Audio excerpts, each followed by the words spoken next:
In no affairs of mere prejudice, pro or con, do we deduce inferences with entire certainty, even from the most simple data.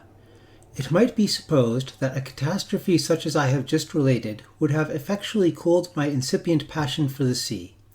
On the contrary, I never experienced a more ardent longing for the wild adventures incident to the life of a navigator than within a week after our miraculous deliverance. This short period proved amply long enough to erase from my memory the shadows and bring out in vivid light all the pleasurably exciting points of color, all the picturesqueness of the late perilous accident. My conversations with Augustus grew daily more frequent and more intensely full of interest. He had a manner of relating his stories of the ocean, more than one half of which I now suspect to have been sheer fabrications, well adapted to have weight with one of my enthusiastic temperament and somewhat gloomy although glowing imagination. It is strange, too, that he most strongly enlisted my feelings in behalf of the life of a seaman, when he depicted his more terrible moments of suffering and despair. For the bright side of the painting I had a limited sympathy.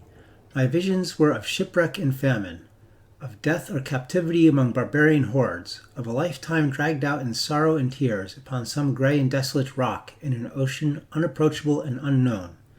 Such visions or desires, for they amounted to desires, are common, I have since been assured, to the whole numerous race of the melancholy among men. At the time of which I speak, I regarded them only as prophetic glimpses of a destiny which I felt myself in a measure bound to fulfill. Augustus thoroughly entered into my state of mind. It is probable indeed that our intimate communion had resulted in a partial interchange of character.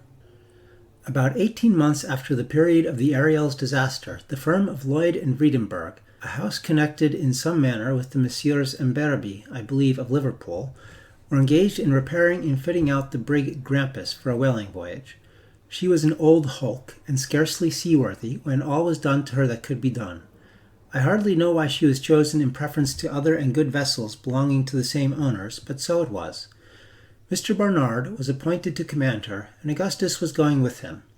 While the brig was getting ready, he frequently urged upon me the excellency of the opportunity now offered for indulging my desire of travel. He found me by no means an unwilling listener, yet the matter could not be so easily arranged.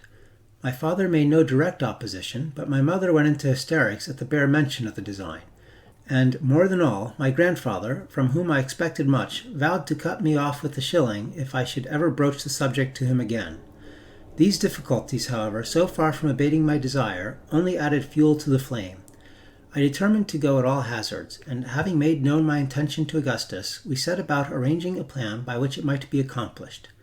In the meantime, I forbore speaking to any of my relations in regard to the voyage, and as I busied myself ostensibly with my usual studies, it was supposed that I had abandoned the design.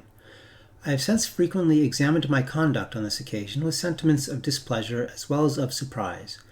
The intense hypocrisy I made use of for the furtherance of my project, and hypocrisy pervading every word and action of my life for so long a period of time, could only have been rendered tolerable to myself by the wild and burning expectation with which I looked forward to the fulfillment of my long-cherished visions of travel. In pursuance of my scheme of deception, I was necessarily obliged to leave much to the management of Augustus, who was employed for the greater part of every day on board the Grampus, attending to some arrangements for his father in the cabin and cabin hold. At night, however, we were sure to have a conference and talk over our hopes. After nearly a month passed in this manner, without our hitting any plan we thought likely to succeed, he told me at last that he had determined upon everything necessary. I had a relation living in New Bedford, a Mr. Ross, at whose house I was in the habit of spending occasionally 2 or 3 weeks at a time. The brig was to sail about the middle of June, 1827, and it was agreed that, a day or two before her putting to sea, my father was to receive a note, as usual, from Mr. Ross, asking me to come over and spend a fortnight with Robert and Emmet, his sons. Augustus charged himself with the inditing of this note and getting it delivered. Having set out, as supposed, for New Bedford, I was then to report myself to my companion, who would contrive a hiding-place for me in the Grampus. This hiding-place, he assured me, would be rendered sufficiently comfortable for a residence of many days, during which I was not to make my appearance. When the brig had proceeded so far on her course as to make any turning back a matter out of question, I should then, he said, be formally installed in all the comforts of the cabin, and as to his father, he would only laugh heartily at the joke. Vessels enough would be met by which a letter might be sent home explaining the adventure to my parents. The middle of June at length arrived, and everything had been matured. The note was written and delivered, and on a Monday morning I left the house for the New Bedford packet, as supposed. I went, however, straight to Augustus, who was waiting for me at the corner of a street. It had been our original plan that I should keep out of the way until dark, and then slip on board the brig, but as there was now a thick fog in our favor, it was agreed to lose no time in secreting me. Augustus led the way to the wharf, and I followed at a little distance, enveloped in a thick seaman's cloak which he had brought with him, so that my person might not be easily recognized. Just as we turned the second corner, after passing Mr. Edmund's well, who should appear standing right in front of me and looking me full in the face but old man Peterson, my grandfather. "Why, bless my soul, Gordon," said he, after a long pause. Why, whose dirty cloak is that you have on?" "Sir," I replied, assuming as well I could, in the exigency of the moment, an air of offended surprise, and talking in the gruffest of all imaginable tones. "Sir, you are somewhat mistaken. My name in the first place bain't nothing at all like Gordon, and I'd want for you to know better, you blackguard, than to call my new overcoat a dirty one." For my life I could hardly refrain from screaming with laughter at the odd manner in which the old gentleman received this handsome rebuke. He started back 2 or 3 steps, turned first pale and then excessively red, threw up his spectacles, then, putting them down, ran full tilt at me with his umbrella uplifted. He stopped short, however, in his career, as if struck with a sudden recollection, and presently, turning round, hobbled off down the street, shaking all the while with rage, and muttering between his teeth, "Won't do, new glasses, thought it was Gordon. Damn good-for-nothing salt water long time." After this narrow escape, we proceeded with greater caution and arrived at our point of destination in safety. There were only 1 or 2 of the hands on board, and these were busy forward, doing something to the forecastle combings. Captain Barnard, we knew very well, was engaged at Lloyd and Vreemenberg's, and would remain there until late in the evening, so we had little to apprehend on his account. Augustus went first up the vessel's side, and in a short while I followed him, without being noticed by the men at work. We proceeded at once into the cabin and found no person there. It was fitted up in the most comfortable style, a thing somewhat unusual in a whaling vessel. There were 4 very excellent staterooms with wide and convenient berths. There was also a large stove, I took notice, and a remarkably thick and valuable carpet covering the floor of both the cabin and staterooms. The ceiling was full 7 feet high, and, in short, everything appeared of a more roomy and agreeable nature than I had anticipated. Augustus, however, would allow me but little time for observation, insisting upon the necessity of my concealing myself as soon as possible. He led the way into his own stateroom, which was on the starboard side of the brig, and next to the bulkheads. Upon entering, he closed the door and bolted it. I thought I had never seen a nicer little room than the one in which I now found myself. It was about 10 feet long, and had only 1 berth, which, as I said before, was wide and convenient. In that portion of the closet nearest the bulkheads, there was a space of 4 feet square, containing a table, a chair, and a set of hanging shelves full of books, chiefly books of voyages and travels. There were many other little comforts in the room, among which I ought not to forget a kind of safe or refrigerator, in which Augustus pointed out to me a host of delicacies, both in the eating and drinking department. He now pressed with his knuckles upon a certain spot of the carpet in one corner of the space just mentioned, letting me know that a portion of the flooring, about 16 inches square, had been neatly cut out and again adjusted. As he pressed, this portion rose up at one end sufficiently to allow the passage of his finger beneath. In this manner he raised the mouth of the trap, to which the carpet was still fastened by tacks, and I found that it led into the afterhold. He next lit a small taper by means of a phosphorus match, and placing the light in a dark lantern, descended with it through the opening, bidding me follow. I did so, and he then pulled the cover upon the whole, by means of a nail driven into the underside, the carpet, of course, resuming its original position on the floor of the stateroom, and all traces of the aperture being concealed. The taper gave out so feeble a ray that it was with the greatest difficulty I could grope my way through the confused mass of lumber among which I now found myself. By degrees, however, my eyes became accustomed to the gloom, and I proceeded with less trouble, holding on to the skirts of my friend's coat. He brought me, at length, after creeping and winding through innumerable narrow passages, to an iron-bound box, such as is used sometimes for packing fine earthenware. It was nearly 4 feet high, a full 6 long, but very narrow. 2 large empty oil casks lay on top of it, and above these again a vast quantity of straw matting piled up as high as the floor of the cabin. In every other direction around was wedged as closely as possible, even up to the ceiling, a complete chaos of almost every species of ship furniture, together with a heterogeneous medley of crates, hampers, barrels, and bales, so that it seemed a matter no less than miraculous that we had discovered any passage at all to the box.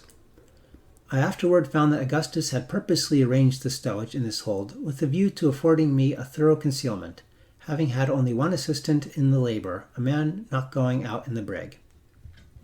My companion now showed me that one of the ends of the box could be removed at pleasure. He slipped it aside and displayed the interior, at which I was excessively amused. A mattress from one of the cabin berths covered the whole of its bottom, and it contained almost every article of mere comfort which could be crowded into so small a space, allowing me at the same time sufficient room for my accommodation, either in a sitting position or lying at full length. Among other things, there were some books, pen, ink, and paper, 3 blankets, a large jug full of water, a keg of sea biscuit, 3 or 4 immense bologna sausages, an enormous ham, a cold leg of roast mutton, and half a dozen bottles of cordials and liquors. I proceeded immediately to take possession of my little apartment, and this with feelings of higher satisfaction, I am sure, than any monarch ever experienced upon entering a new palace. Augustus now pointed out to me the method of fastening the open end of the box, and then, holding the taper close to the deck, showed me a piece of dark whipcord lying along it. This, he said, extended from my hiding place throughout all the necessary windings among the lumber to a nail which was driven into the deck of the hold, immediately beneath the trapdoor leading into a stateroom. By means of this cord I should be enabled readily to trace my way out without his guidance, provided any unlooked-for accident should render such a step necessary. He now took his departure, leaving me the lantern, together with a copious supply of tapers and phosphorus, and promising to pay me a visit as often as he could contrive to do so without observation. This was on the 17th of June. I remained 3 days and nights, as nearly as I could guess, in my hiding place, without getting out of it at all, except twice for the purpose of stretching my limbs by standing erect between 2 crates just opposite the opening. During the whole period I saw nothing of Augustus, but this occasioned me little uneasiness, as I knew the brig was expected to put to sea every hour, and in the bustle he could not easily find opportunities of coming down to me. At length I heard the trap open and shut, and presently he called in a low voice, asking if all was well and if there was anything I wanted. "Nothing," I replied. "I am as comfortable as can be. When will the brig sail?" "She will be under way in less than half an hour," he answered. "I came to let you know, and for fear you should be uneasy at my absence, I shall not have a chance of coming down again for some time, perhaps 3 or 4 days more. All is going on right above board. After I go up and close the trap, do you creep along by the whipboard to where the nail is driven in. You will find my watch there, and it may be useful to you, as you have no daylight to keep time by. I suppose you can't tell how long you've been buried. Only 3 days. This is the 20th. I would bring the watch to your box, but am afraid of being missed." With this he went up. In about an hour after he had gone, I distinctly felt the brig in motion, and congratulated myself upon having at length fairly commenced a voyage. Satisfied with this idea, I determined to make my mind as easy as possible, and await the course of events until I should be permitted to exchange the box for a more roomy, although hardly more comfortable, accommodations of the cabin. My first care was to get the watch. Leaving the taper burning, I groped along in the dark, following the cord through windings innumerable, in some of which I discovered that, after toiling a long distance, I was brought back within a foot or 2 of my former position. At length I reached the nail, and securing the object of my journey, returned with it in safety. I now looked over the books which had been so thoughtfully provided, and selected the expedition of Lewis and Clark to the mouth of the Columbia. With this I amused myself for some time, when, growing sleepy, I extinguished the light with great care, and soon fell into a sound slumber. Upon awaking, I felt strangely confused in mind, and some time elapsed before I could bring to recollection all the various circumstances of my situation. By degrees, however, I remembered all. Striking a light, I looked at the watch, but it was run down, and there were, consequently, no means of determining how long I slept. My limbs were greatly cramped, and I was forced to relieve them by standing between the crates. Presently feeling an almost ravenous appetite, I bethought myself of the cold mutton, some of which I had eaten just before going to sleep, and found excellent. What was my astonishment in discovering it to be in a state of absolute putrefaction? This circumstance occasioned me great disquietude, for, connecting it with the disorder of my mind I experienced upon awakening, I began to suppose that I must have slept for an inordinately long period of time. The close atmosphere of the hold might have something to do with this, and might, in the end, be productive of the most serious results. My head ached excessively. I fancied that I drew every breath with difficulty, and in short, I was oppressed with a multitude of gloomy feelings. Still, I could not venture to make any disturbance by opening the trap or otherwise, and having wound up the watch, contented myself as well as possible. Throughout the whole of the next tedious 24 hours, no person came to my relief, and I could not help accusing Augustus of the grossest inattention. What alarmed me chiefly was that the water in my jug was reduced to about half a pint, and I was suffering much from thirst, having eaten freely of the Bologna sausages after the loss of my mutton. I became very uneasy and could no longer take any interest in my books. I was overpowered, too, with a desire to sleep, yet trembled at the thought of indulging it, lest there might exist some pernicious influence, like that of a burning charcoal, in the confined air of the hold.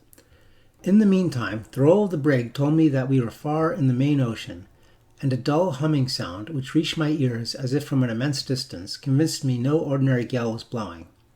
I could not imagine a reason for the absence of Augustus. We were surely far enough advanced into our voyage to allow of my going up. Some accident might have happened to him, but I could think of none which would account for his suffering me to remain so long a prisoner, except indeed his having suddenly died or fallen overboard, and upon this idea I could not dwell with any degree of patience. It was possible that we had been baffled by headwinds, and were still in the near vicinity of Nantucket. This notion, however, I was forced to abandon, for such being the case, the brig must have been frequently gone about, and I was entirely satisfied from her continual inclination to the larboard that she had been sailing all along with a steady breeze on her starboard quarter. Besides, granting that we were still in the neighborhood of the island, why should not Augustus have visited me and informed me of the circumstances? Pondering in this manner upon the difficulties of my solitary and cheerless condition, I resolved to wait yet another 24 hours, when, if no relief were obtained, I would make my way to the trap, and endeavor either to hold a parley with my friend, or at least get a little fresh air through the opening, and a further supply of water from the stateroom. While occupied with this thought, however, I fell, in spite of my every exertion, to the contrary, into a state of profound sleep, or rather stupor. My dreams were of the most terrific description. Every species of calamity and horror befell me. Among other miseries, I was smothered to death between huge pillows by demons of the most ghastly and ferocious aspect. Immense serpents held me in their embrace and looked earnestly in my face with their fearfully shining eyes. Then deserts, limitless, and of the most forlorn and awe-inspiring character, spread themselves out before me. Immensely tall trunks of trees, gray and leafless, rose up in endless succession as far as the eye could reach. Their roots were concealed in wide-spreading morasses, whose dreary water lay intensely black, still, and altogether terrible beneath. And the strange trees seemed endowed with a human vitality, and waving to and fro their skeleton arms, were crying to the silent waters for mercy in the shrill and piercing accents of the most acute agony and despair.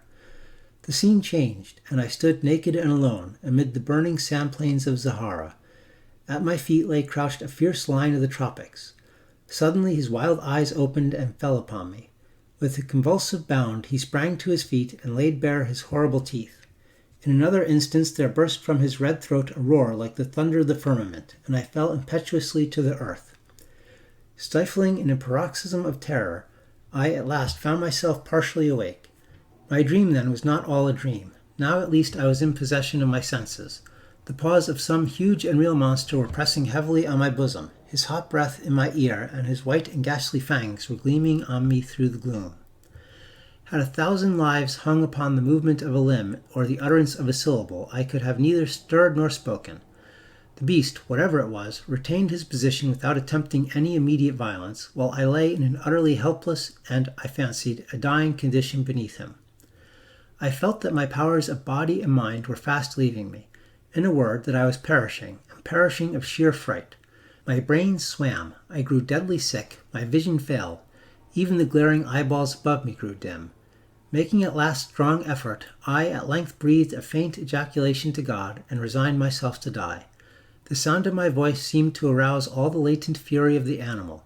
He precipitated himself at full length upon my body, but what was my astonishment when, with a long and low whine, he commenced licking my face and hands with the greatest eagerness and with the most extravagant demonstration of affection and joy.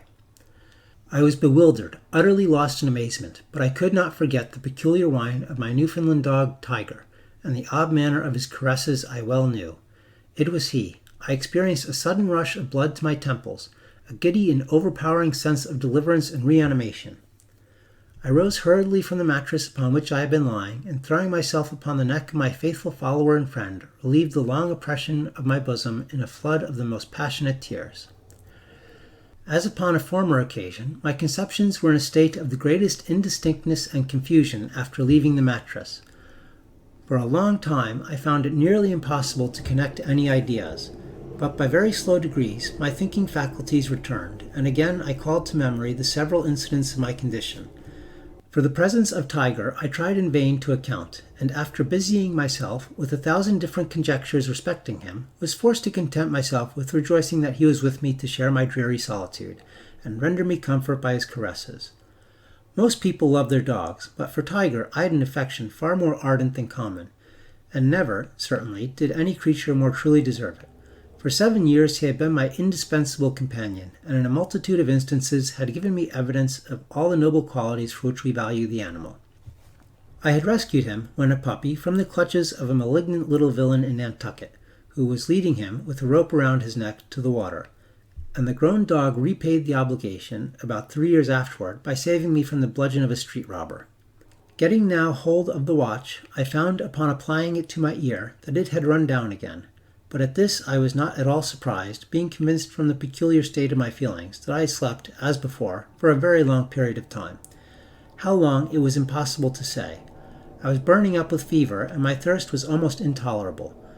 I felt about the box for my little remaining supply of water, for I had no light, the taper having burnt to the socket of the lantern, and the phosphorus box not coming readily to hand.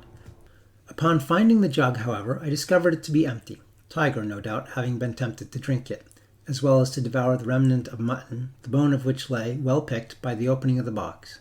The spoiled meat I could well spare, but my heart sank as I thought of the water. I was feeble in the extreme, so much so that I shook all over as with an ague at the slightest movement or exertion. To add to my troubles, the brig was pitching and rolling with great violence, and the oil casks which lay upon my box were in the momentary danger of falling down, so as to block up the only way of ingress or egress. I felt also terrible sufferings from seasickness. These considerations determined me to make my way, at all hazards, to the trap and obtain immediate relief before I should be incapacitated from doing so altogether. Having come to this resolve, I again felt about for the phosphorus box and tapers. The former I found after some little trouble, but, not discovering the tapers as soon as I had expected, for I remembered very nearly the spot in which I had placed them, I gave up the search for the present, and bidding Tiger lie quiet, began at once my journey toward the trap. In this attempt my great feebleness became more than ever apparent. It was with the utmost difficulty I could crawl along at all, and very frequently my limbs sank suddenly from beneath me. When falling prostrate on my face, I would remain for some minutes in a state bordering on insensibility. Still I struggled forward by slow degrees, dreading every moment that I should swoon amid the narrow and intricate windings of the lumber, in which event I had nothing but death to expect as a result. At length, upon making a push forward with all the energy I could command, I struck my forehead violently against the sharp corner of an iron-bound crate. The accident only stunned me for a few moments, but I found to my inexpressible grief that the quick and violent roll of the vessel had thrown the crate entirely across my path, so as effectually to block up the passage. With my utmost exertions I could not move it a single inch from its position, it being closely wedged in among the surrounding boxes and ship furniture. It became necessary, therefore, enfeebled as I was, either to leave the guidance of the whipcord, or seek out a new passage, or to climb over the obstacle and resume the path on the other side. The former alternative presented too many difficulties and dangers to be thought of without a shudder. In my present weak state of both mind and body, I should infallibly lose my way if I attempted it, and perish miserably amid the dismal and disgusting labyrinths of the hold. I proceeded, therefore, without hesitation, to summon up all my remaining strength and fortitude, and endeavor as best I could to clamber over the crate. Upon standing erect with this end in view, I found the undertaking even a more serious task than my fears had led me to imagine. On each side of the narrow passage arose a complete wall of various heavy lumber, which the least blunder of my part might be the means of bringing down upon my head. Or if this accident did not occur, the path might be effectually blocked up against my return by the descending mass, as it was in front by the obstacle there. The crate itself was a long and unwieldy box, upon which no foothold could be obtained. In vain I attempted, by every means in my power, to reach the top, with the hope of being thus enabled to draw myself up. Had I succeeded in reaching it, it is certain that my strength would have proved utterly inadequate to the task of getting over, and it was better in every respect that I failed. At length, in a desperate effort to force the crate from its ground, I felt a strong vibration in the side next to me. I thrust my hand very eagerly to the edge of the planks, and found that a very large one was loose. With my pocket knife, which luckily I had with me, I succeeded, after great labor, in prying it entirely off, and getting through the aperture, discovered, to my exceeding joy, that there was no boards on the opposite side. In other words, that the top was wanting, it being the bottom through which I had forced my way. I now met with no important difficulty in proceeding along the line until I finally reached the nail. With a beating heart I stood erect, and with a gentle touch pressed against it the cover of the trap. It did not rise as soon as I had expected, and I pressed it with somewhat more determination, still dreading lest some other person than Augustus might be in his stateroom. The door, however, to my astonishment, remained steady, and I became somewhat uneasy, for I knew that it had formerly required but little or no effort to remove it. I pushed it strongly. It was nevertheless firm. With all my strength, it still did not give way. With rage, with fury, with despair, it set at defiance my utmost efforts, and it was evident, from the unyielding nature of the resistance, that the hole had either been discovered and effectively nailed up, or that some immense weight had been placed upon it, which it was useless to think of removing. My sensations were those of extreme horror and dismay. In vain I attempted to reason on the probable cause of my being thus entombed. I could summon up no connected chain of reflection, and sinking on the floor, gave way, unresisting, to the most gloomy imaginings in which the dreadful deaths of thirst, famine, suffocation, and premature interment crowded upon me as the prominent disasters to be encountered. At length there returned to me some portion of presence of mind. I rose and felt with my fingers for the seams or cracks of the aperture. Having found them, I examined them closely to ascertain if they emitted any light from the stateroom, but none was visible. I then forced the blade of my penknife through them until I met with some hard obstacle. Scraping against it, I discovered it to be a solid mass of iron, which, from its peculiar wavy feel as I passed the blade along it, I concluded to be a chain cable. The only course now left was to retrace my way to the box, and there either yield to my sad fate, or try so to tranquilize my mind as to admit of my arranging some plan of escape. I immediately set about the attempt, and succeeded, after innumerable difficulties, in getting back. As I sank, utterly exhausted, upon the mattress, Tiger threw himself at full length by my side, and seemed as if desirous by his caresses of consoling me in my troubles, and urging me to bear them with fortitude. The singularity of his behavior at length forcibly arrested my attention. After licking my face and hands for some minutes, he would suddenly cease doing so, and utter a low whine. Upon reaching out my hand toward him, I then invariably found him lying on his back, with his paws uplifted. This conduct, so frequently repeated, appeared strange, and I could in no manner account for it. As the dog seemed distressed, I concluded that he had received some injury, and taking his paw in my hands, I examined them one by one, but found no signs of any hurt. I then supposed him hungry, and gave him a large piece of ham, which he devoured with avidity. Afterward, however, resuming his extraordinary maneuvers.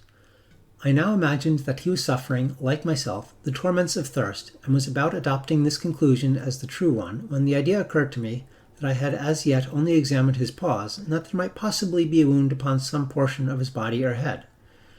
The latter I felt carefully over, but found nothing. On passing my hand, however, along his back, I perceived a slight erection, of the hair extending completely across it.